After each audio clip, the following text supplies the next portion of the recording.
어린이집은 상가건물 임대차 보호법에 보호를 받을 수 없나요? 이렇게 돼 있죠. 어린이집 전문 중개를 하는 경우도 있죠. 질문.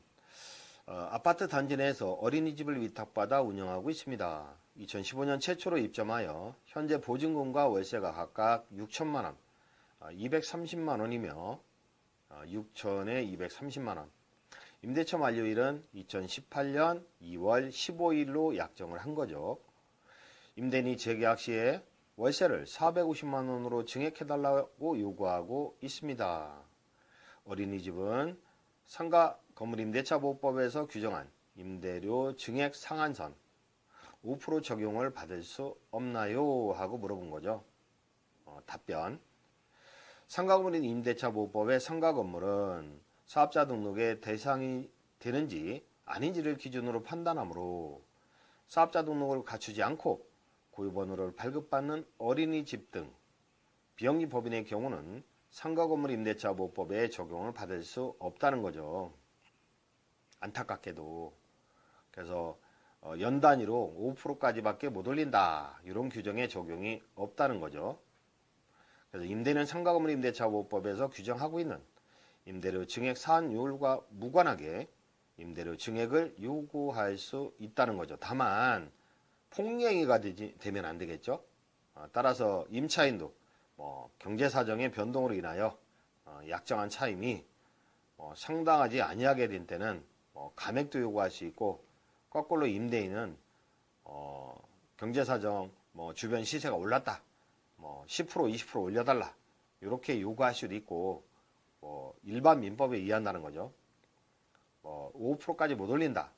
아무리 물가 사정이 10% 20% 올랐다 하더라도 5%까지밖에 못 올린다. 이러한 상가건물 임대차 보호법의 보호 규정이 적용되지 않는다는 겁니다. 자, 다음 질문으로 공장도 상가건물 임대차 보호법의 적용을 받을 수 있을까요? 없는 경우도 있고 있는 경우도 있겠죠. 영리행위를 한다면 적용이 되고 제작행위 같은 사실행위만 한다면 적용이 안 되겠죠.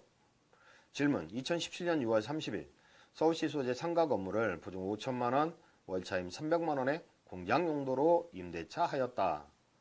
제조업으로 사업자 등록하였는데 상가 건물 임대차 보호법에 적용을 받을 수 있나요? 제조업만 사업자 등록을 했고 제조업만 한다면 적용이 안 되겠죠. 답변. 상가 건물 임대차 보호법의 목적과 같은 법 2조 1항 본문 3조 1항에 비춰보면 상가건물 임대차 보호법이 적용되는 상가건물 임대차는 사업자 등록의 대상이 되는 건물로서 영리를 목적으로 하는 영업용으로 사용하는 임대차를 말합니다.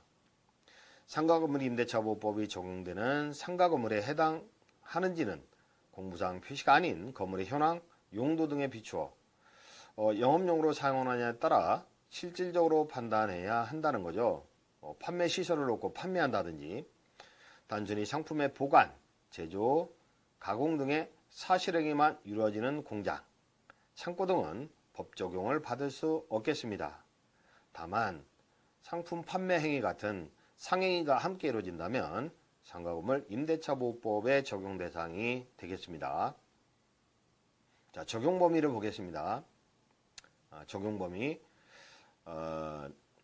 2019년 4월 2일자로 일부 개정이 된 상태고 현재는 12월인데 아직 개정이 이제 그대로 유효하고 있는 거죠.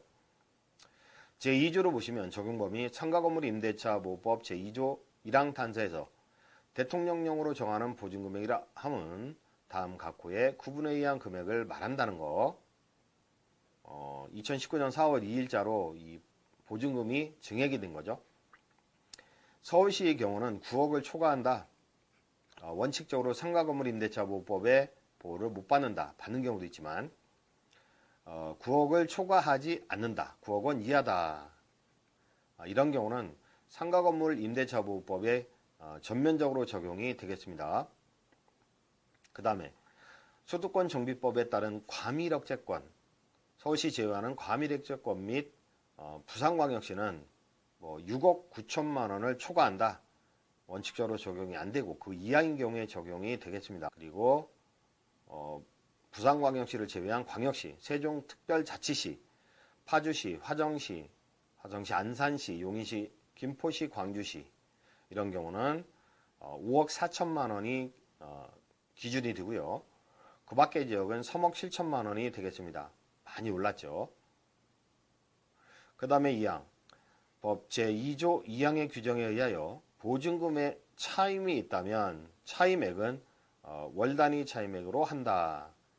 그 다음에 법 2조 2항에서 대통령령으로 정하는 비율이라 함은 100분의 10을 말한다.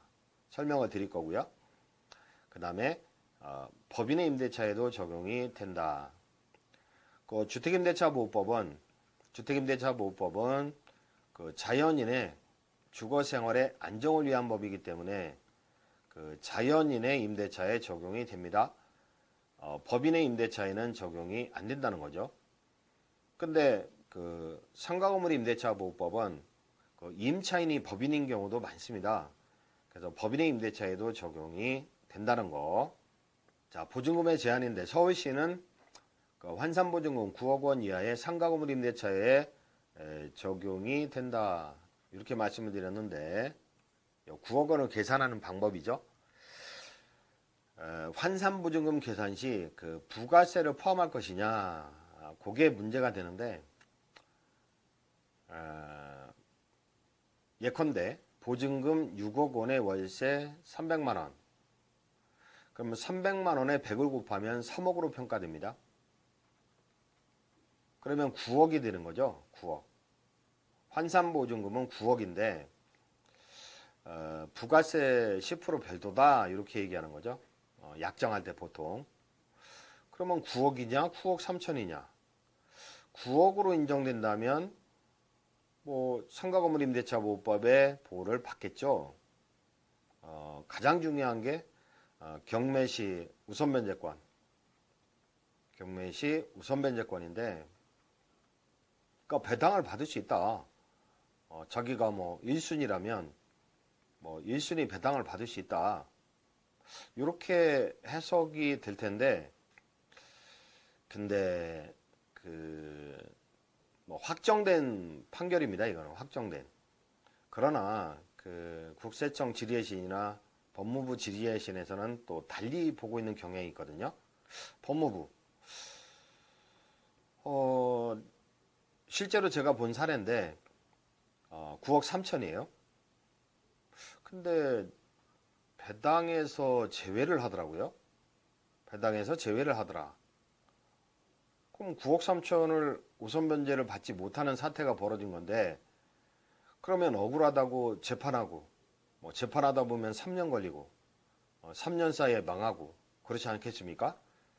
그래서 안정적으로 우리가 해석할 때 이런 경우는 좀 위험하다. 다툼의 여지가 있다. 우리가 실무에서는 9억 3천으로 이해하시고요. 이렇게 되는 경우는 보증금을 좀 올린다든지 해서 부가세를 포함해서 또는 별도 약정한다든지 해서 방법을 연구를 하셔서 그 9억 3천이 되지 않게 9억으로 들어오게 계약을 하시는 게 특히 상가 임차인의 입장에서는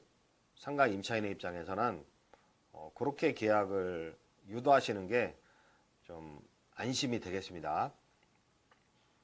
뭐 대법원 뭐 확정된 뭐 수원지법 판례에서는 야 부가세는 월세가 아니다, 건물의 사용료가 아니다, 그래서 포함 안 시키겠다 해놓고 실제로 목적 상가 건물이 경매 들어가실 때